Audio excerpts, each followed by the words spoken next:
Today I'm going to be showing you guys how to make your iPhone footage go from looking like this to this.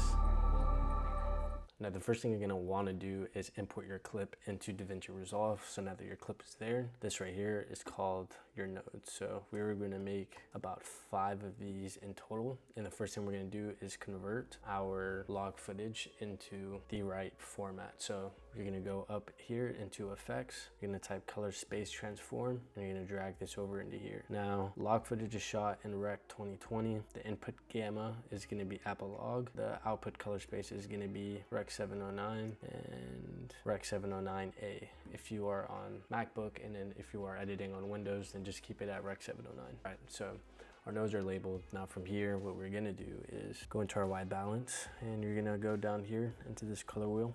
You're gonna select this, and you are going to click the widest thing on here, which is about this right here. But since this is kind of shot in a low light situation, me personally, I like my style to be a little bit more on the cooler side. So we're gonna go down here to the temperature wheel and just drag this to about right here. And then we're gonna go to our exposure. Exposure is super important. You don't wanna go too much because it will actually flatten the image, but this wheel under lift down here is going to control your exposure from left to bring it down and right to bring it up. So if you go here, this is bring it up. We can see everything. It kind of looks like the log footage again. So I would say about 5 or 6 looks good to me. Now the next thing we're gonna do is go into our grade. Go here, -0.01, and that's way too much.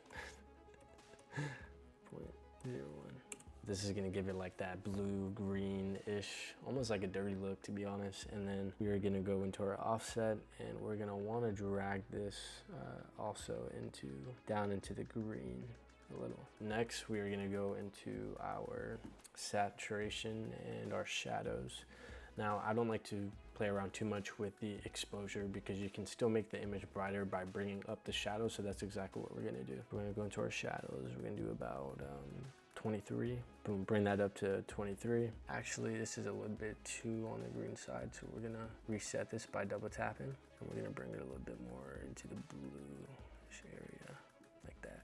There we go. Okay, boom, so we got that. Our shadow is set to 23, and we're gonna bring our saturation up. You don't want to go too much on saturation, but we'll bring it up to about a 56. We're gonna bring our highlights down as well because this is super bright. You guys can see all of this in here. Yeah, it's just a little bit too bright. So we're gonna go in here and we're gonna lower it down a little to about like right there. That looks fine. Cool. So now we have that. Now one last thing that we're gonna do, if you guys can see, we can sit here and play this clip, and it looks decent, right?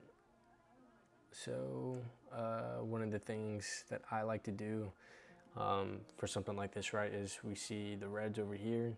So I want to be able to bring those up just a bit more. So we are going to go into this wheel right here, and we are going to just drag our reds up just a bit to about right there. Cool. So now we've got that look, and we go here. Now that's how to color grade your footage very quickly and easily. As you guys can see, it's a lot more complicated than it looks, and you don't have to stick to these exact parameters. Just feel free to play with it and get it looking to exactly how it is that you want. See you guys in tomorrow's video.